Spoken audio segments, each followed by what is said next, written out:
안녕하세요, 오파TV 한소훈입니다. 많은 분들이 기다리고 있는 액티온의 시승기 최근에 보셨죠? 그런데 또 오파TV 하면 뭐예요?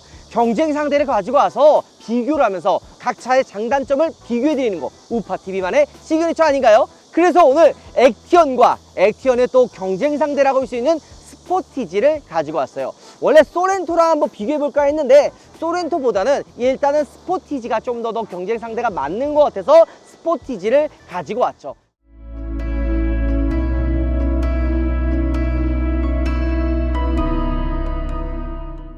왜 제가 경쟁 상대를 고민을 했냐면 사이즈가 액티온이 스포티지와 소렌토 중간이에요. 그러니까 약간 애매하기 때문에 이거를 스포티지에 붙여야 되나 아니면 소렌토에 붙여야 되나 이런 것들을 고민을 한 거죠. 이 두 대를 딱 세워놓고 보니까 어때요? 뭔가 확실히 액티온이 좀 더 크지 않나요? 지금 주차선을 딱 맞춰놓고 세워놨는데 조금 오차가 있을 수 있지만 대충 눈대중으로 주차했을 때는 지금 보이죠?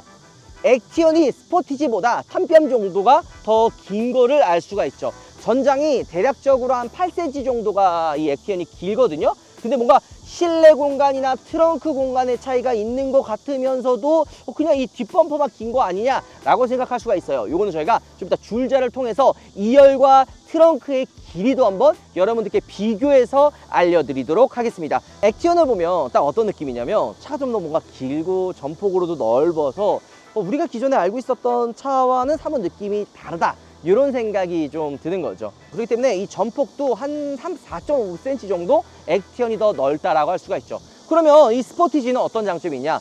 액티온보다 휠 베이스가 훨씬 깁니다. 대략적으로 전장은 이 액티온이 한 8cm 정도가 더 긴 거에 반해 휠 베이스는 스포티지가 7cm 정도가 더 길어요. 이거는 저희가 똑같이 줄자를 통해서 얼마나 차이가 나는지 여러분들께 수치로 보여드리도록 하고, 액티온을 우리가 이제 리뷰를 하고 제가 또 S7을 계약을 했잖아요. 이제 출고를 앞두고 있는데 왜 S7을 계약했는지 이제부터 하나씩 설명해 드릴게요. 제가 생각보다 차를 사는 거 허투루 사지 않습니다. 많이 알아보고, 특히나 우리 오파TV가 잘하는 게 뭐예요? 옵션 비교 분석 같은 거 잘하잖아요.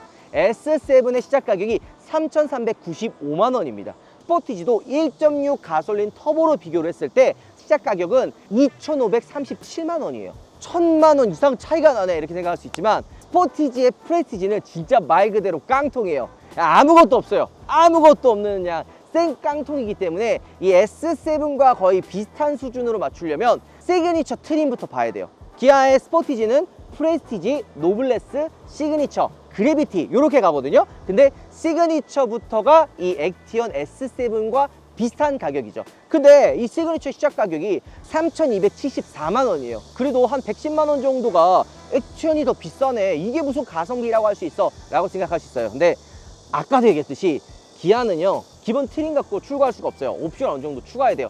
S7에 맞는 구성을 맞추려면 일단 LED 헤드램프와 LED 방향지 시동 요거 들어가는 스타일 옵션을 넣어야 돼요. 요게 79만 원이거든요. 그리고 스타일 옵션을 집어넣어야지만 휠이 바뀌어요. 기본은 이제 17인치 휠, 18인치 휠이 들어가는데 스타일 옵션을 집어넣게 되면 19인치로 휠이 업그레이드가 되는 거죠. 물론 이 차는 저희가 이제 하이브리드 갖고 와가지고 18인치인데 원래 가솔린은 19인치까지 들어가죠. 하지만 액티온은 20인치 휠이 들어가요. 게다가 20인치 휠에 미쉐린 흡음재 타이어인 프라이머시 타이어가 들어가는 거죠. 딱 여기까지 넣으면 이 스포티지와 액티온의 구성이 같아집니다. 그러면 가격 차이가 얼마나 나냐면 42만 원 정도가 액티온이 좀 더 비싸진 거죠. 물론 이 금액만 놓고 봤을 때는 야 그러면 스포티지가 좀 더 싸네 할 수가 있어요. 하지만 이 액티온 같은 경우에는 일단 차 사이즈 자체가 훨씬 더 크고 그리고 20인치 휠 정도 생각을 한다면 야 그래도 액티온이 조금 더 낫네 라고 생각할 수가 있는 거죠. 물론 제가 이 KGM의 토레스부터 액티온을 딱 놓고 보면은 디자인을 일단 먹고 들어가는 게 아닌가 라는 생각도 조금은 들고, 웰컴 다이나믹 라이트라든지 에스코트 다이나믹 라이트 이런 것들이 들어옵니다. 물론 이 스포티지도 그 에스코트 라이트라 해가지고 차를 이제 시동을 끄고 문 닫고 잠가도 이 라이트가 이제 불빛이 나오는 그 에스코트 라이트는 들어가 있어요. 이거 웬만한 차 다 있거든요. 근데 여기에 다이나믹이라는 이제 명칭이 붙으면 이 라이트가 다이나믹하게 움직여요. 그러면 스포티지가 뭔가 좀 부족하냐 할 수 있는데 스포티지는 액티온에 없는 옵션이 기본으로 들어갑니다. 시그니처 트림으로 넘어가게 되면 바로 이 전동 트렁크가 기본으로 들어가는 거죠. 액티온도 전동 트렁크 있잖아 이렇게 생각하실 수가 있어요. 맞습니다. 당연히 이 액티언도 전동 트렁크가 들어가 있죠. 근데 여기서부터 잘 생각하셔야 돼요. 자, 아까 가격 차이가 얼마나 그랬어요? 42만 원 정도 난다 그랬죠. 하지만 S9으로 넘어가는 순간 가격 차이는 확 납니다. S9이 3,649만 원이에요. 그러면 우리가 알고 있는 S7은 얼마예요? 3,395만 원이죠. 가격 차이가 254만 원이 납니다. 그러면 어떤 차이가 있냐라는 거는 저희가 설명해 드렸죠. 전동 테일게이트랑 이 서라운드 뷰 모니터, 어라운드 뷰 시스템 요거랑 그다음에 후축방 충돌 방지 보조 요게 들어가거든요. 요 차이로 254만 원 차이가 나는 거죠.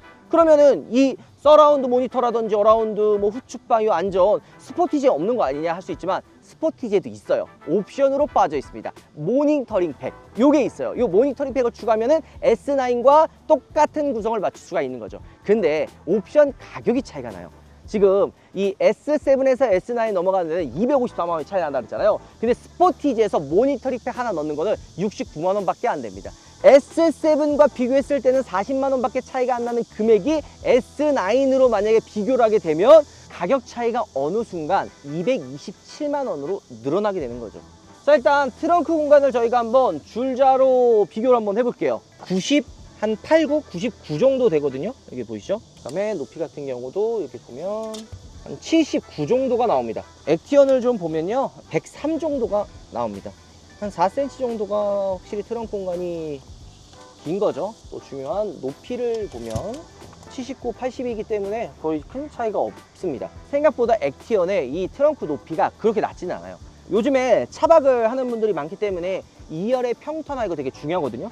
액티언은 이렇게 트레이도 좀 더 세분화되어 있고요. 공간 자체가 확실히 넓어요. 그리고 이 평탄화도 액티언이 조금 더 잘 되어 있는 것 같습니다. 트렁크 열고 닫는 버튼이 실내에도 있어요. 이거 제가 차박을 직접 해봐서 아는데 트렁크를 여는 버튼과 닫는 버튼이 바깥에만 있으면 이 차 안에서 트렁크를 못 열어가지고 못 내리는 경우가 있었거든요. 근데 액티언은 트렁크 여는 버튼이 뒤에 있습니다. 스포티지도 공간이 좁거나 그런 거는 아니에요. 굉장히 넓고 수납함도 넓고 2열도 평탄화가 되어 있는데 액티언에 비해서 이 2열의 등받이가 살짝 조금 올라와 있어요. 그러니까 평탄화 수준으로 따지면은 액티언이 조금 더 좋은 거죠. 그리고 스포티지 같은 경우에는 실내에서 트렁크 버튼을 여는 게 없어요. 그 다음에 이런 이제 트레이들도 그냥 아예 막혀 있죠. 따로 뭐 수납할 수 있는 게 없어요. 아니면 이렇게 안쪽으로 넣는다든지 그리고 그냥 깊게 이렇게 사용을 하게끔 되어 있는 거예요. 그러니까 용도에 맞게 쓰면 돼요. 뭐가 좋고 뭐가 나쁘고 이게 아니라 그냥 내 용도가 어떤 용도에 더 맞는지 이런 것들을 보시면 되는 거죠. 액티언도 이 밑에 수납 공간이 있기는 있는데 요거를 밑으로 좀 빼가지고 뭐 깊게 넣을 수 있는 그렇게 쓸 수 있는 거는 아니에요. 그냥 딱 위에 한 겹만 있고 밑으로는 안 내려가고 그냥 수납 공간만 밑에 있다 이렇게 보시면 되는 거죠. 자, 우리가 트렁크 공간이나 활용도 뭐 평탄화 이런 거 알아봤으니까 2열 공간 알아봐야겠죠. 2열도 똑같이 줄자로 재서 확인해 볼 텐데 시트 포지션을 똑같이 맞춘 다음에 2열의 공간을 확인해 보도록 하겠습니다. 휠 베이스가 차이 난다고 다들 알고 있기 때문에 2열 공간은 당연히 스포티지가 더 넓은 거 아니냐라고 생각하시는 분도 있어요. 액티언의 2열의 공간을 보면 딱 21cm 정도가 나와요. 그리고 이 헤드레스트 부분도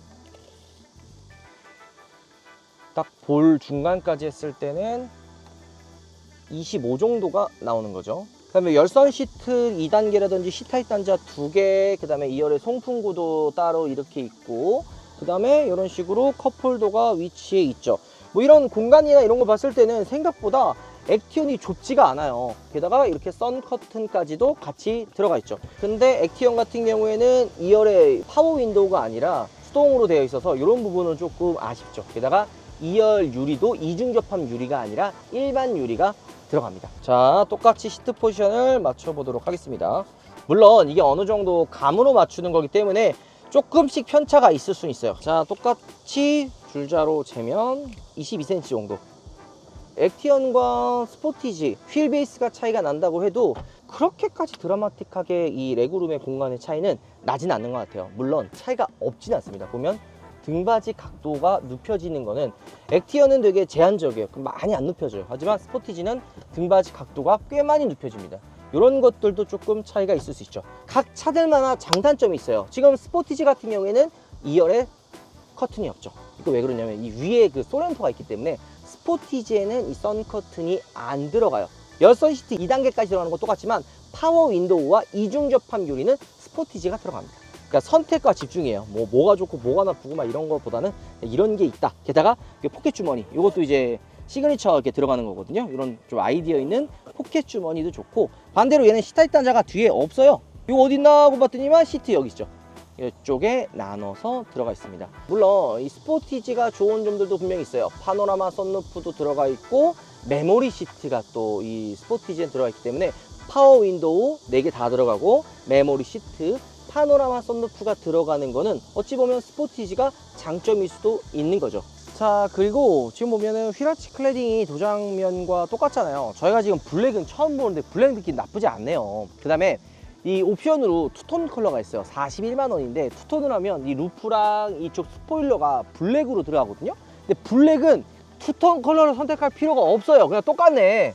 물론 차이점이 있긴 있습니다. 뭐가 있는 줄 알아요? 이게 이거 잘 모르거든요. 사람들이 잘 모르긴 한데, 요 블랙 하이그로시가 들어가 있는 요거랑 도장면이랑 보면 차이가 있어요.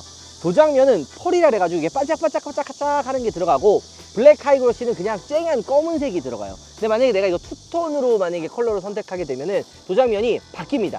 이게 좀 반짝반짝한 느낌이 아니라 그냥 검정색으로 차이가 있는 거죠. 물론 가까이서 보는 거나 아니면은 이게 좀 햇빛 아래에서 보는 거 아니면 큰 차이가 없고, 이게 솔직히 이거 펄감 하나 때문에 41만 원 추가하면 바보기 때문에 추가를 안 하는 거긴 하는데, 진짜 그 약간 블랙의 환자들 있죠. 추가하더라고요. 이런 차이가 좀 있다. 그거 보시면 되고요. 그 다음에 이거 왜 이거 플라스틱이냐 이런 거 좀 아쉽다 이렇게 생각하시는 분들이 좀 있기는 있는데, 이런 것들도 블랙 하이그로시로 넣어줬으면 어땠을까 하는 좀 생각이 저도 있기는 있습니다. 물론 이거 나중에 따로 작업을 하면 돼요. 몇만 원 안 하기 때문에 따로 작업을 하면 되고, 또 한 가지는 이 액티언 같은 경우에는 터치 타입의 아웃사이드 도어가 아니에요. 이렇게 눌러야 되는 버튼이고, 이 스포티지 같은 경우에는 휘라치 클래딩은 도장면과 다른 게 들어가고 터치 타입의 아웃사이드 도어가 들어가는 거죠. 근데 얘는 이게 블랙 하이그로시가 좀 들어가잖아요. 이런 것들이 조금 차이가 있는 것 같아요. 아마 분명히 액티언도 추후에 이제 뭐 8단 자동 변속기에 뭐 하이브리드가 들어가네 만 이런 얘기가 나오거든요. 그때 이렇게 하이글로시로도 추가되는 이런 것들이 좀 차이가 있었으면 조금 더 좋을 것 같기는 하네요. 자, 그리고 액티언이랑 뭐 스포티지 비교할 때 실내에 대한 이야기들도 되게 많아요. 뭐가 다르냐? 일단 액티언 같은 경우에는 메모리 시트가 없어요. 메모리 시트가 없고 그냥 전동 시트가 들어가 있는 거죠. 전동 시트도 8웨이 전동 시트가 들어가 있어요. 그리고 스티어링 휠 디자인도 변경이 됐죠. 그 다음에 이번 인포테인먼트 시스템이나 UI가 변경이 됐잖아요. 요 버튼이 뭔지 물어보시는 분들이 많은데, 요 별표 버튼은 즐겨찾기 버튼이에요. 보통 이 디스플레이 안에 모든 버튼들이 다 들어가면 제가 항상 이야기하잖아요. 불편하다고. 일단 이 즐겨찾기 버튼에 내가 많이 쓰는 것들을 활성화 시켜 놓으면 편하게 사용할 수가 있는 거죠. 저는 여기에 뭘 집어넣냐면 공조기를 넣습니다. 공조기 이쪽에 있긴 있거든요. 여기 누르면은 공조기 버튼이 나오기는 하는데 막 조작하기도 좀 번거롭고, 눌렀을 때 바로 안 나오면 좀 답답하기도 하고 이런데, 여기다가 누르면 그냥 이것만 누르면 바로 공조기가 나오는 거죠. 또 하나 차이점은 이전에도 말씀드렸지만 원래 이거 차로 유지 버튼이 이 왼쪽에 있었어요. 근데 이 왼쪽 버튼이 이쪽 우측으로 통일되게 들어갔고, 또 이거 모르는 분들이 좀 있던데, 컨트롤 누르면 조사각이나 밝기, 드라이브 모드 조절하는 거, 액티브 라이브, 서라운드 모니터 있잖아요. 이거 조절하는 게 컨트롤로 따로 빠졌습니다. 하지만 이거 작동하기 어려우면은 인포테인먼트 시스템이 좀 간결해졌어요. 퀵 컨트롤처럼 위쪽에 나오고, 요거 액티브 사운드랑 저기 서라운드 모니터랑 그다음에 드라이브 모드가 조절하게 되어 있죠. 그다음에 요것도 좀 달라진 거긴 한데, 예전에는 이 공조기에 2열에 열선 키는 게 없었거든요. 하지만 2열 열선 키는 게 공조기에 이런 식으로 따로 또 들어갑니다. 그러니까 확실히 좀 많이 편해졌어요. 토레스에 비해서 뭔가 좀 개선을 하는 모습들이 하나씩 보이는 거죠. 토레스 처음 나왔을 때 차랑 토레스 EVX와 토레스 페이스리프트, 그 다음 마지막 액티언까지 이 똑같은 차를 놓고 보면은 완성도에서 차이가 많이 난다는 거죠. 그리고 이런 수납함, 이거는 그냥 깊이가 깊지 않아서 뭔가 집어넣을 것들이 뭔가 있나 싶지만, 동전이나 카드 같은 좀 조그만한 것들 집어넣으면은 사용하기 좀 편할 겁니다. 그 다음에 이게 카멜 베이지라고 40만 원이거든요. 근데 이게 베이지색이 상당히 고급스럽네요. 특히나 외장이 블랙이기 때문에 좀 더 고급스러운 느낌이 있는 것 같아요. 자, 근데 확실히 실내는요, 스포티지가 좀 더 깔끔해요. 공간에 대한 이 크기는요, 액티언이 더 커요. 왜냐면 이 밑에 그 센터 트레이가 있어가지고 공간을 활용하는 데 있어서는 액티언이 좀 더 좋습니다. 그 다음에 토글 방식의 기어가 있어서 뭔가 처음에는 좀 불편하거나 좀 번거롭거나 막 이런 생각을 했거든요. 막상 사용해 보니까 저 토글 방식이라든지 수납함의 크기라든지 이런 부분은 확실히 액티언이 좋기는 합니다. 반대로 스포티지는 그냥 되게 익숙해요. 뭔가 그 버튼들이 이 디스플레이 안에 다 들어있는 게 아니기 때문에 많이 사용하는 열선 톱부 시트, 열선 핸들은 이런 식으로 따로 빠져 있고, 기아도 이런 다이얼 방식으로 되어 있어서 뭔가 좀 더 직관적으로 되어 있죠. 토글 방식은 뭔가 이게 내리고 올리는 게 좀 불편하다라고 하시는 분들이 분명히 있어요. 이런 다이얼 방식은 되게 직관적이잖아요. 그냥 이런 식으로 막 조절하면 되고, 또 하나 차이는 이게 움직일 때 하나씩 여기 걸쳐가지고 내가 지금 드라이브를 놨는지 중립인지 후진인지 이런 것들을 알 수 있는 것도 좀 더 간결하게 좀 더 확인할 수 있게 좀 만들어 놓은 것도 하나의 특징이라고 보면 되죠. 드라이브 모드나 파킹, 그리고 이런 식으로 카메라를 켤 수 있는 것도 물리적인 버튼으로 따로 빠져 있는 게 한 가지 특징이긴 합니다. 그러니까 좀 세분화가 되게 잘 되어 있어요. 단 이렇게 나오면서 실내 공간이 협소하게 바뀐 거죠. 뭐든지 선택과 집중이에요. 뭐 다 있으면 다 좋겠죠. 그래서 이 액티언 같은 경우에는 모든 버튼들을 디스플레이 안에 집어넣고, 스포티지는 이걸 좀 나눠 놓은 거예요. 공조기 컨트롤러, 미디어, 그리고 뭐 이런 물리적인 버튼들을 따로 빼놔서 구분을 해 놓은 거고요. 물론 스포티지도 이렇게 중간을 컵보드로 안 쓰고 요걸 이렇게 딱 플립을 접어 놓으면은 나름 수납함을 넓게 사용할 수도 있지만, 이게 그래도 크기가 좀 작잖아요. 이 디스플레이라든지 이런 부분들도 뭐 우리가 워낙 익숙해서 그런지 모르겠지만 좀 더 눈에 좀 잘 들어오는 느낌이 있긴 있어요. 그리고 헤드업 디스플레이 얘기가 있는데, 헤드업 디스플레이는 스포티지도 안 들어가요. 그리고 이 전방의 시야는 여러분들이 좀 오해할 수도 있지만 액티언이 생각보다 되게 좋습니다. 스포티지는 이 대시보드가 끝으로 가면 갈수록 살짝 위로 올라와 있어요. 그 다음에 이 지금 계기판이 밑으로 내려오면서 전망이 살짝 좀 답답한 느낌이 있거든요. 물론 이거는 액티언에 비해서예요. 스포티지 전망 시야가 좋은 편이긴 합니다. 하지만 액티언은 뭔가 이렇게 위에 있고 대시보드가 밑으로 좀 내려가면서 시야가 되게 개방적인 느낌이 있어서 이런 것들이 좀 차이가 있는 거죠. 항상 얘기하잖아요. 어떤 차가 좋고 어떤 차가 나쁘고, 이게 아니라 각 차들만의 장단점이 있다고. 근데 이 스포티지는 뭔가 이런 편의 기능들이나 이런 것들이 좀 더 많기는 해요. 그리고 특히나 이 파워 윈도우는 내 방향으로 파워 윈도우를 좀 넣어줬으면 좋겠다 생각도 좀 들고, 하이패스도 예전에는 이 룸밀러 안에 이렇게 집어넣는데 요즘에는 이게 위로 올라가는데, 이 액티언 같은 경우에는 이 룸밀러 쪽에 있고 요 위에는 하이패스 카드가 따로 들어가지는 않습니다. 그리고 보면은 무선 안드로이드 오토는 둘 다 안 들어갑니다. 둘 다 유선으로 들어가는 게 있고. 자, 근데 여러분들 메이튼 오토 프로 X 이거 들어보셨나요? 메이튼의 오토 프로는 다들 한 번쯤 들어보셨을 텐데, 오토 프로 X 신제품이에요. 근데 지금까지 나와 있었던 많은 안드로이드 오토 제품을 사용해봤지만 얘가 원티어입니다. 제가 깜짝 놀랐어요. 기존처럼 내가 그냥 안드로이드 오토 사용하고 싶다 그러면 이렇게 안드로이드 오토를 사용하면 되고, 나는 오토 프로 X를 쓰겠다, 이거 신제품이거든요. 이거는 새로운 방식의 안드로이드 오토예요. 덱스, 삼성 덱스 기반으로 하기 때문에 진짜 태블릿 PC가 이 디스플레이 안에 들어가 있다고 보시면 돼요. 그리고 이 자연스럽게 분할로 사용하니까 여러 가지를 활용할 수가 있는 거죠. 자, 그래서 핸드폰에 있는 모든 어플들을 그대로 사용할 수가 있어요. 제가 브롤스타즈 하거든요. 그래서 브롤스타즈 누르면 화면을 통해서 브롤스타즈 게임도 할 수가 있어요. 애들 되게 좋아하겠다. 이거 봐봐. 그러니까 내가 원하는 어플은 여기서 다 그냥 게임으로 다 할 수가 있어요. 이거 봐요. 와, 개꿀 아니야?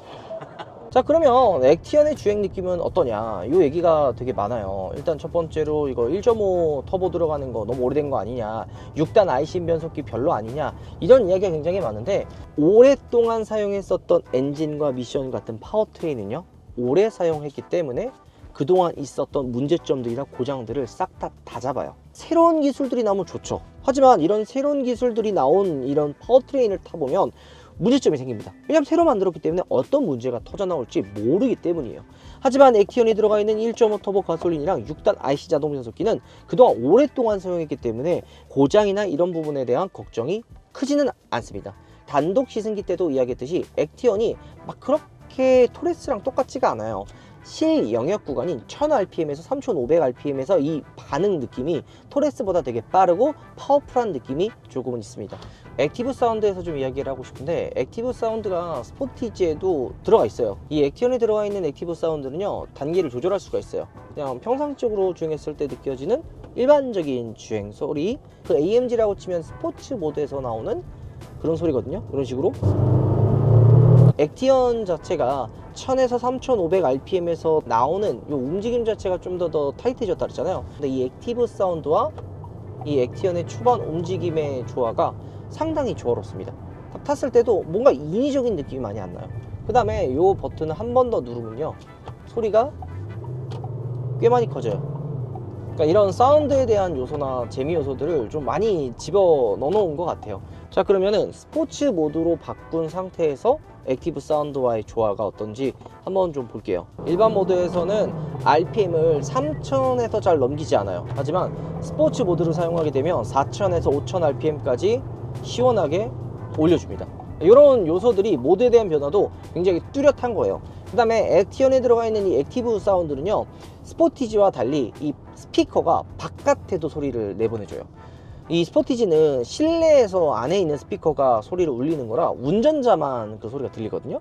하지만 액티언 같은 경우에는 사운드가 바깥에 들려요. 바깥에 스피커가 있는 거기 때문에, 물론 조금 이제 그 아쉬운 부분은 사운드가 날 때 진동이 울리거든요. 그 진동이 실내로 조금 느껴져요. 이게 장점이 될 수도 단점이 될 수도 있는 게, 다른 그런 고성능 차들도 이렇게 사운드를 날 때 그 소리가 실내로 유입되면서 막 진동이 있거든요. 이 느낌을 어느 정도 구현을 해 놓은 것 같아요. 만약에 근데 이런 좀 고성능 차를 안 타보셨던 분들 입장에서는 이런 진동들이 조금은 불편하게 느껴질 수도 있겠다 라는 생각이 드는 거죠. 왜 이 진동이 나냐, 불편하다라는 느낌을 받을 수 있기 때문에 이야기하는 게, 실제 이런 고성능 퍼포먼스 차들은 이런 사운드와 진동이 실내로 유입돼요.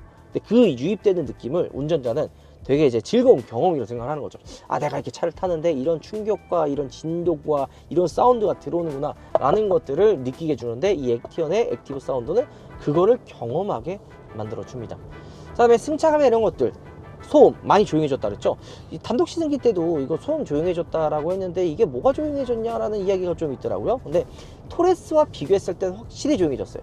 특히나 흡음재라든지 이중 웨더 스트립 같은 이런 것들이 추가가 되면서 노면에서 올라오는 소리들이 굉장히 많이 줄어들었죠. 풍절음 같은 경우에는 뭐 그렇게 막 드라마틱하게 줄어들었다라고 표현하기는 어렵지만, 어쨌든 줄어든 거는 체감이 되더라고요. 게다가 노면에 있는 승차감 이런 부분들도 많이 개선이 됐고요. 자, 그렇다면 이 액티언 주행 느낌을 스포티지와 비교하면 어떤 차이점이 있을까요? 요거 되게 궁금해 하시거든요. 일단 액티언 같은 경우에는 기존 KGM 토레스에서 느낄 수 없었던 약간 도시명에 어울리는 컴팩트한 움직임을 많이 보여줘요. 이런 반응, RPM에서 나오는 그 구간에 대한 출력들, 이런 것들이 도시명에 되게 최적화되어 있는 차예요. 승차감도 마찬가지고요. 연비에 대한 이야기도 좀 나오는데, 좀 아쉬운 거는 뭐 물론 있죠. 얘가 지금 6단 IC 자동 변속기가 들어가서 RPM을 사용하는 구간들이 좀 높아요. 그러니까 RPM을 좀 많이 사용하죠. 그러니까 오히려 이 RPM을 많이 사용하는 구간에 힘을 좀 더 주고 사운드를 집중해서 단순히 연비를 조금 포기하더라도 주행을 했을 때 느껴지는 그런 소리, 이런 즐거움, 이런 것들을 좀 포커스로 좀 맞춰 놓은 것 같은데, 공신연비가 리터당 한 10에서 11 정도가 나와요. 저희가 한 2박 3일 정도 타면서 느낀 제 개인적인 생각은, 실연비가 그래도 한 리터당 10에서 11 정도는 무난하게 나오는 것 같다, 이런 생각이 드는 거죠. 물론 휠 사이즈가 20인치고 이러다 보니까 연비를 좀 손해볼 수밖에 없는 부분이 분명히 있기는 있어도, 생각보다 연비가 안 나오거나 그러지는 않는 것 같습니다. 자, 그러면 스포티지와 액티언 두 개 이제 번갈아 가면서 타가지고 그 주행 느낌을 여러분들께 설명해 드리도록 하겠습니다. 일단 이 차는 하이브리드이기 때문에 파워트레인에 대한 뭐 주행 질감 이런 것들은 이 하이브리드 기준이 아니라 가솔린 기준으로 알려드릴게요. 일단 가솔린 같은 경우에는 1.5 터보가 들어가고, 여기에 7단 DCT 미션이 들어갑니다. 7단 DCT 같은 경우에는 호불호가 있는 변속기죠. 약간 변속 충격이라든지 이런 느낌 때문에 별로 안 좋아하시는 분들도 되게 많아요. 나름 저는 나쁘지 않게 생각하거든요. 저 약간 변속 충격이 있고 살짝 그 꿀렁꿀렁 하는 느낌을 좋아하는 사람이다 보니까 저는 개인적으로 나쁘지 않았는데, 싫어하는 분들도 생각보다 많이 있으시더라고요. 그래서 좀 놀랍기는 했습니다. 그리고 7단 변속기가 어쨌든 DCT가 들어가면서 연비가 좀 더 좋아요. 실연비도 가솔린도 한 진짜 연비 극한으로 주행하면 리터당 15도 나옵니다. 물론 하이브리드 넘어가는 순간 20이 넘어가기 때문에 차이가 더 나기는 하죠. 근데 이 스포티지의 저는 가장 큰 장점 중에 하나는 뭐냐면, 어느 도로를 가든 누가 운전을 하든 되게 무난하게, 진짜 그냥 차 괜찮네, 나쁘지 않네 라는 이야기를 할 수 있을 정도로 되게 밸런스가 잘 맞춰져 있는 차예요. 좀 더 쉽게 풀어서 이야기하자면요, 스포티지는 뭐 좀 가족들과 함께 탈 수 있는 패밀리카로 탈 수도 있고, 아니면은 좀 더 젊은 소비자분들이 타는 그런 데일리카로도 탈 수가 있는 거죠. 그러니까 특정 구간에 출력이 몰려 있는 게 아니라 되게 전 구간에서 나름 밸런스 있는 주행 느낌을 가지고 있어요. 액티언 같은 경우에는 특정 구간에 힘을 좀 밀어넣는 듯한 느낌이 있다면, 이 스포티지는 그냥 전 구간이 되게 부드럽게 뭔가 파워풀하다라는 느낌이 느껴지지는 않지만 그래도 되게 부드럽게 가는 게 특징이에요. 요거는 좀 좋게 풀었을 때 이야기하는 거고, 좀 나쁘게 이야기하면 또 색깔이 없다라고도 이야기할 수가 있어요. 이 스포티지도 그 가솔린에 크레일 사운드에 묶여있긴 하지만 액티브 사운드가 있기는 합니다. 그런데 요 사운드의 크기가 막 드라마틱하게 크거나 뭔가 막 잘 들어오거나 그러지는 않아요. 왜냐면 액티언에 들어가 있는 액티브 사운드 같은 경우에는 사운드 자체가 되게 좀 크고 진동도 들어오고 뭔가 좀 차이가 있기는 하잖아요. 그에 반해서 이 스포티지는 나름 좀 너무 좀 심심하지 않나. 특히나 모드에 대한 변화도 그렇게 뚜렷하지가 않아요. 그래서 솔직히 조금 좀 심심한 느낌도 없지 않아 있는 것 같다 라는 게 이제 제 생각이긴 합니다. 하지만 액티언에서 지적할 수 있었던 뭐 혹은 장점이라고 이야기했었던 소음 있죠. 요 소음을 이 스포티지랑 비교한다면 얘가 더 조용하고요, 승차감도 스포티지가 좀 더 부드럽긴 합니다. 특히나 가장 큰 차이점을 보여주는 거는 2열이에요. 2열 편안하게 타고 가족들과 함께 타고 뭔가 이럴 거면 액티언이 아니라 스포티지를 사면 되는 거죠. 물론 이 스포티지를 지금 이 현행 모델을 조금 좀 저는 추천을 안 드리는 게, 얘도 나온 지 좀 되니까 빌트인 캠도 1 들어가고 디지털 키 2도 안 들어가고 이거 CCNC도 아니에요. 예전 방식의 인포테인먼트 시스템이기 때문에 우리가 많이 사용할 수 있는 뭐 혹은 좀 최신 기능들이 많이 빠져 있어요.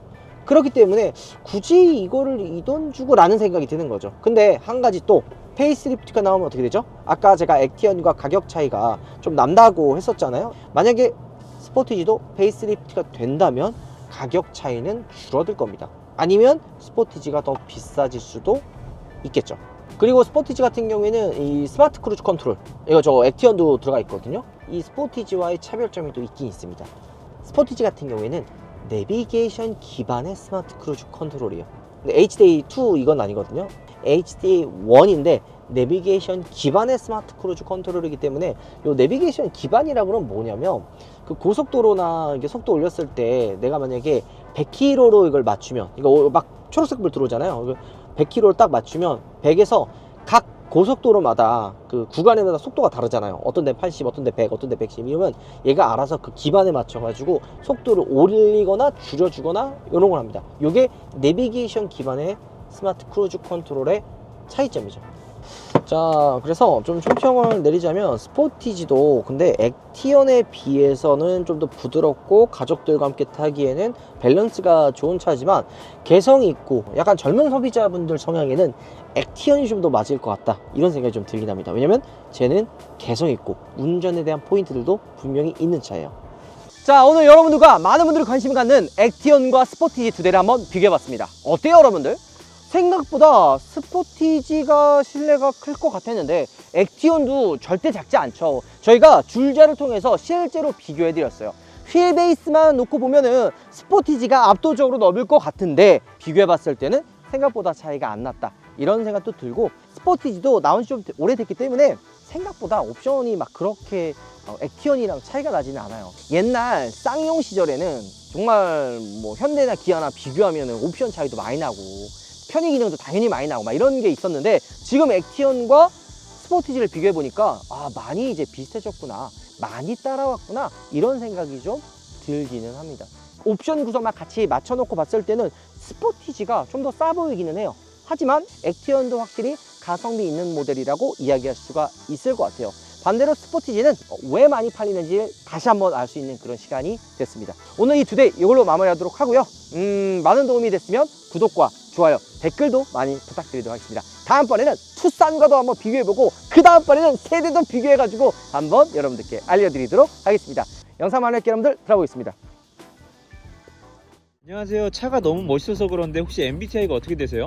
MBTI FICS 야 이거 핸드폰이야 핫팩이야. 요즘은 핸드폰으로 내비게이션 사용하시는 분들 많은데 항상 위치가 너무 애매하다는 생각이 들어요. 운전 중에는 전방 시야가 정말 중요하잖아요. 송풍구는 핸드폰 발열 때문에 무서워서 못하겠고 마음에 드는 게 별로 없더라고요. 그래서 찾은 게 내 차의 위치에 맞는 제품입니다. 이렇게 간편하게 설치를 해줬고 또 길이가 조절되는 연장바가 있어서 높이도 조절할 수 있고 원래 있던 자리처럼 정말 잘 맞아요. 야 이거 보세요. 운전하기에 시야도 너무 좋고 핸드폰이 뜨거워질 일도 없어졌네요. 차종 연식에 따라서 디스플레이가 조금씩 다르기 때문에 내 차도 설치가 가능한 제품이 있나 보는 것도 좋을 것 같아요. 이제 운전 중에 내비게이션 잘 못 봐서 길 잘못 들 일 없어서 너무 좋네요. 뭐야 잠깐만. 아이 길 잘못 들었다. 너가 길 잘 못 보는 거네.